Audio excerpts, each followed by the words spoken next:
no surprise at the fall of the Barnier prime ministership, simply because the arithmetic in the National Assembly doesn't add up. What was interesting about it isn't so much that the resolution from the Popular Front won. It was the fact that Marine Le Pen backed it and therefore pulled the rug from under Barnier. And that's been judged as the national rally moving into a position of where it's shaping politics in France. At the moment, we have Macron saying he's going to stay on until 2027. That's when his second term finishes. You know, as an outsider, I'm almost, well, I know that he would have tried to split the new Popular Front. He would have courted the Socialist Party, the Greens, perhaps. Crucially, though, the Socialist Party. That doesn't seem to have worked so far. There's also the possibility, and again, that was talked about at the time of the Assembly elections, of doing a deal with National Rally.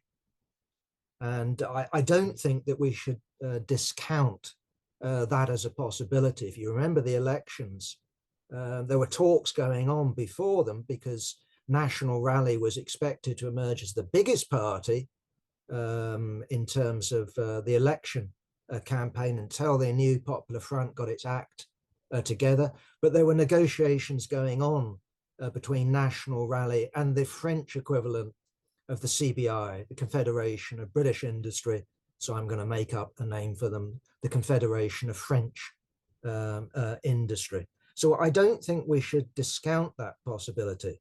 If that happens, one thing that you can guarantee, I think, is that the legal threat against Marine Le Pen, the prosecution, I'd call it lawfare against Marine Le Pen because of corruption in Brussels, in terms of her being an MEP and her fraction in the Europe, that will be dropped.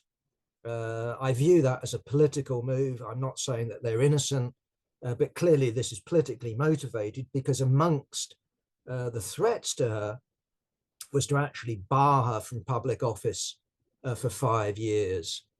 We don't know what's going to happen in France. That's certainly the case. But all I would say is that they're the two possibilities, at least I can see, in the short term, as opposed to 2027, when, of course, Macron cannot stand for a third term in sequence, and we have the possibility of perhaps a National Rally minority government supported by the so-called centre-right, and perhaps followed by a Marine Le Pen presidency in 2027. Does that mean that civilization is about to collapse? Does that mean that we're on the threshold of something, you know, equivalent to 1933? I think this is misreading history. I think it's misreading what National Rally is. I think it's misreading what the Brotherhood Party, the Brotherhood of Italy Party, Meloni is in Italy. I think these organizations are post-fascist. I don't think Trump is a fascist.